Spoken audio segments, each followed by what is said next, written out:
The year is 1900. In a quiet corner of a semi-arid paradise, the wheels of horse-drawn carriages kick up dust on dirt roads that will one day be paved with asphalt and the most audacious of dreams. The air is clean, smelling of orange blossoms and possibility, not exhaust and ambition. The loudest sound is not the murmur of millions, but the clang of a trolley bell and the whisper of wind through vast groves. This is Los Angeles at the dawn of the American century, a hopeful, hesitant town of 100,000, perched unknowingly on the brink of becoming the prototype for the modern world. Its story begins not with a roar, but with the turning of soil and the relentless flow of water toward a thirst it has only just begun to imagine. To truly understand the Los Angeles of 2026, we must first sink our feet into the sun-warmed earth of the Los Angeles of 1900. This is not yet a global capital, but a confident regional hub, a collection of neighborhoods and independent towns like Hollywood, Sawtelle, and Wilmington, loosely stitched together by the steel rails of the Pacific Electric Railway. It is a city whose rhythm is set by agriculture, by the slow, seasonal turn of the citrus crop.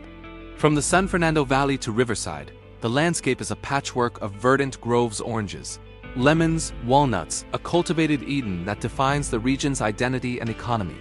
This is the primary scent of Los Angeles, the intense, sweet perfume of orange blossoms on a spring evening. A natural perfume sold in vials to tourists as the very essence of California. The social structure reflects this pastoral focus. It is a city largely populated by white migrants from the Midwest, an upland South drawn by promotional pamphlets promising health, sunshine, and land.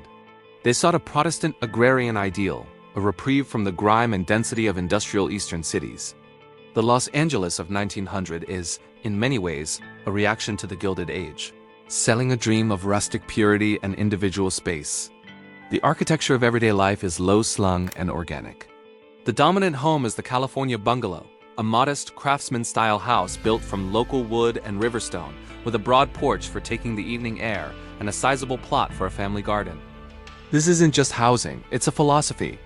It represents the core promise that here, even a clerk or a shopkeeper could own a piece of land, could live in harmony with nature, could have a front porch rather than a tenement fire escape. Work is predominantly physical and tangible. Men might labor in the citrus-packing houses that dot the landscape, their hands stained with peel and pulp.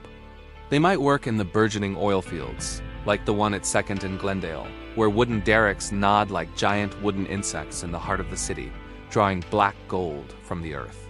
They might be carpenters, hammering together the very framework of the expanding city, or clerks in the bustling downtown around Spring and Broadway, where 4- and 5-story brick buildings speak of growing commerce.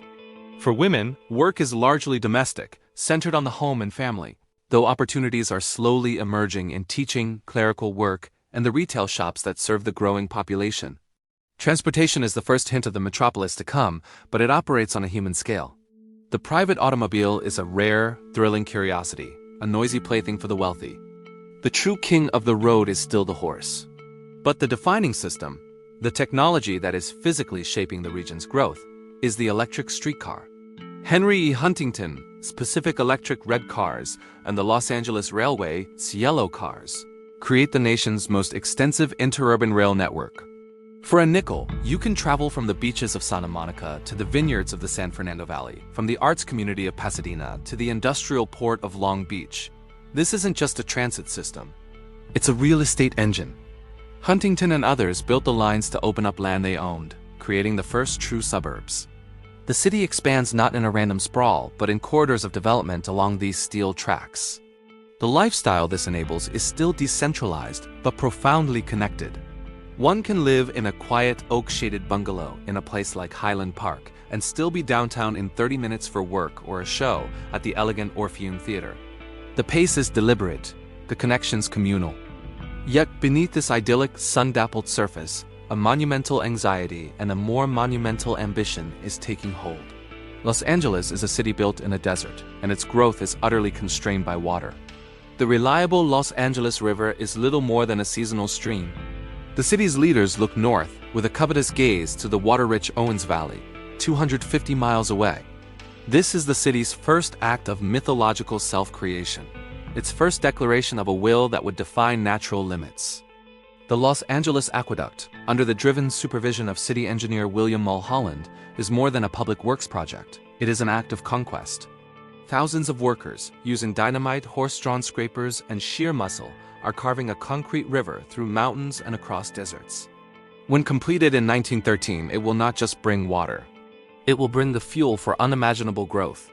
It is the foundational bet, the ultimate act of boosterism, asserting that if the water isn't here, you simply go and get it, no matter the distance, no matter the cost. This aqueduct is the direct physical link between the small town of 1900 and the global city of the future. It is the signature of a city that believes it can write its own destiny. The global significance of this Los Angeles is negligible. It is a regional destination, a health resort, an agricultural exporter. Its cultural output is minimal. But the seeds of its future are already being planted, quite literally, on makeshift film stages. In 1900, motion pictures are a novelty. But filmmakers, fleeing the strict patents and weather of Thomas Edison's New York, are beginning to arrive. They discover in Los Angeles the perfect combination of elements: consistently bright, filmable light nearly every day of the year. A diverse landscape of mountains, ocean, desert, and farmland that could stand in for almost anywhere on Earth. And a non-union, laissez-faire attitude that welcomes this new, slightly disreputable industry. The first film studio in Hollywood, a quiet farming community, is still a decade away, but the migration has begun. Unknowingly, the city is preparing to become the world's dream factory. Leisure in this era is simple and community-oriented. It is a Sunday picnic in the lush green expanse of Elysian Park, overlooking the fledgling city. It is a day trip via the red car to the pleasure pier at Santa Monica or the bathhouses at Redondo Beach. It is attending a Chautauqua lecture for self-improvement or seeing a vaudeville show. Social life revolves around the church, the fraternal lodge, and the neighborhood. It is a life of visible connections where faces are familiar and the scale of the city allows for a sense of belonging. The environment feels benevolent, a gift to be enjoyed. The threat of fire is seasonal, the earthquakes are rare and spoken of in hushed, legendary tones, and the idea of a water shortage is what the aqueduct is being built to solve forever. There is an overwhelming sense of optimism, a belief that the 20th century belongs, in some special way, to this corner of the continent. It is a city on the cusp, breathing in the scent of orange blossoms, utterly unaware that it is about to inhale the future. The water arrived. With a torrential roar in 1913, William Mulholland's concrete river fulfilled its promise, unleashing a century of explosive transformation. The scent of orange blossoms was gradually overwhelmed by the tang of exhaust and the alkaline smell of wet concrete. The red cars were ripped out for wider roads. The bungalows were crowded out by skyscrapers. The pastoral pueblo has vanished, replaced by a dazzling, daunting experiment in human aggregation. This is Los Angeles in 2026, no longer a promise, but a living, breathing, sometimes gasping prototype of the global urban future. Standing at the peak of its own creation, looking out at a horizon shaped by the consequences of its miraculous, relentless growth. The Los Angeles of 2026 is a city of profound and breathtaking juxtaposition. It is a monument to 20th century ambition and a laboratory for 21st century adaptation. The physical scale is staggering. Where dirt roads once meandered, 12-lane freeways now form concrete watersheds, carrying rivers of vehicles that pulse day and night. The low-slung skyline of 1900 has been vertically extruded into clusters of gleaming glass towers in downtown, Century City, and the Wilshire Corridor, while the endless horizontal expanse of suburbs now spills over mountain passes into deserts, housing a metropolitan population nearing 19 million. The defining scent is a complex cocktail: ocean salt, blooming jasmine, spicy food truck fare, and on too many days, the faint acrid tinge of wildfire smoke or ozone. The soundscape is a permanent low-frequency drone, the white noise of freeways, the thump of helicopters, the distant hum of the metropolis punctuated by the sudden, surreal silence of an electric vehicle gliding past. The economy has undergone multiple revolutions. The 5 pillars of 1900 agriculture, oil, real estate, tourism, and fledgling film have been utterly transformed. Entertainment remains a core identity, but it is now a digital content empire. The soundstages of Hollywood and the Valley no longer just make films for theaters. They produce endless streams of data for global platforms, using virtual production stages where actors perform in empty, lead-walled rooms that become any world imaginable.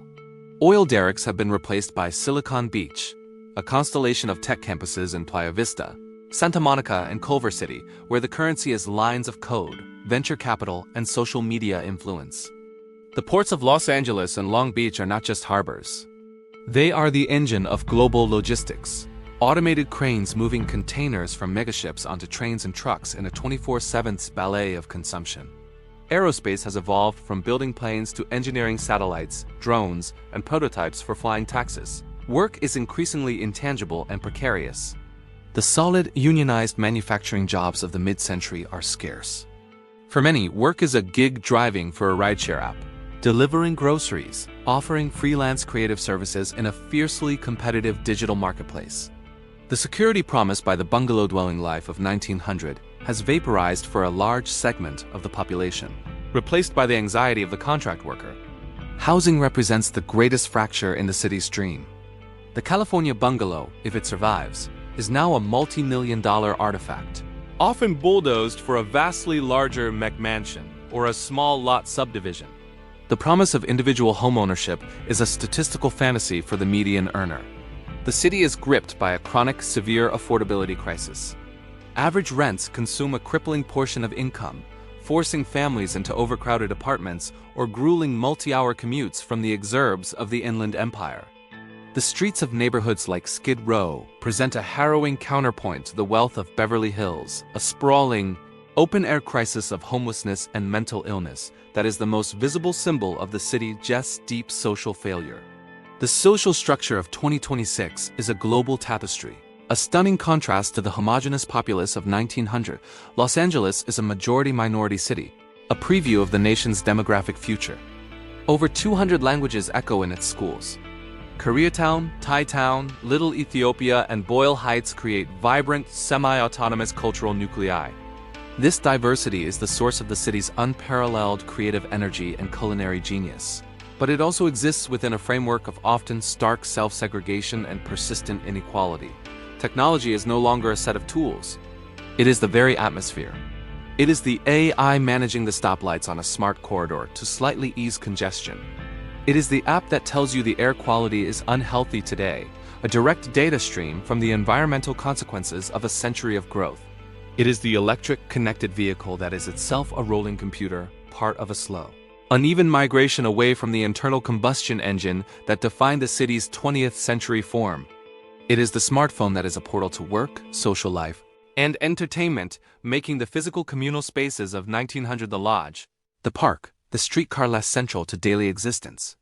This hyperconnectivity breeds a paradoxical isolation, a city of millions physically crammed together, yet often digitally sequestered. The city's relationship with its environment has shifted from conquest to crisis management. The aqueduct's promise of endless water has collided with the reality of a megadrought amplified by climate change. Lush lawns are now symbols of excess, outlawed or replaced by xeriscaped gardens of gravel and succulents. The iconic palms are dying of thirst and disease. Water is rationed, recycled, and hoarded. The benevolent sun of 1900 is now a relentless engine of heat, creating urban heat islands where temperatures can be 10 degrees higher than in the surrounding hills. And the fire season is no longer a season. It is a constant looming threat. The Santa Ana winds still blow, but they now superheat a landscape parched by drought, turning the surrounding wildlands into a tinderbox. The apocalyptic orange skies and raining ash of a major wildfire have become a shared, traumatic experience for Angelenos, a visceral reminder of nature's ultimate veto power. Adaptation is now the core civic project, spreading shade balls on reservoirs, building massive water recycling plants, hardening the electrical grid, and desperately trying to rewild and manage the brush-choked hillsides. Transportation is a story of attempted redemption. The worship of the freeway has led to a theological crisis, total gridlock. The city is engaged in a painful, multi-decade effort to build an alternative. The expanding metro rail system, with its new subway lines under Wilshire Boulevard and its light rail to the sea, is a direct multi-billion-dollar repudiation of the car-centric model. It seeks to recreate the connective tissue of the red cars, but for a population 20 times larger. It is supplemented by a chaotic ecosystem of electric scooters, bike lanes, rideshare corridors, and a lingering hope for autonomous vehicle networks. The goal is no longer freedom through isolation and a private life, but resilience through a connected multimodal system. It is an admission that the singular solution of the past has failed the complex present. In its global significance, Los Angeles has ascended from periphery to pinnacle. It is a primary node in the global culture and innovation. The movies and music practically are the world's default soundtrack and visual language. Tech and design transform here ripple out its state. Its demographic complexity makes it a crucial political and cultural evolution. The challenges it faces climate migration, inequality, and public space. Using of technology and daily life are not unique, but they are acute, played out on a massive, vivid stage. Los Angeles is no longer just a city. It is a diagnosis of the urban condition. Conclusion, tying both eras together. So, what connects the dusty Pueblo of 1900 to the shimmering, struggling megalopolis of 2026? It is not a straight line of progress, but a story of exponential acceleration and compounding consequence. It is the story of a simple, powerful dream of sunshine, space, and self-invention that was so successfully sold it nearly buckled under the weight of its own footprint. The aqueduct's water enabled the boom. The automobile gave it food. The culture industry sold it to the world. But each solution spawned new, more complex problems. The journey from the communal, rail-bound life of 1900 to the fragmented, freeway line life of the late 1980s, and now new fragile. Research for community and connection in 2026 is a profound one. It speaks to a fundamental human tension between individual freedom and collective need. Los Angeles stands as the pleasant century of the baby in the flood, and now on the precipice of a new era. It is a city forever chasing its own future, forever being reshaped by the dreams to manufacturers and the realities that they no longer live. From orange groves to Silicon Valleys, from the clang of the trolley valves to the sonic hum of the servant farm, Los Angeles remains the great, unfinished American experiment. A city forever, yet teaching the world what happens when you dare a miracle, and then have to live with it day after demanding day.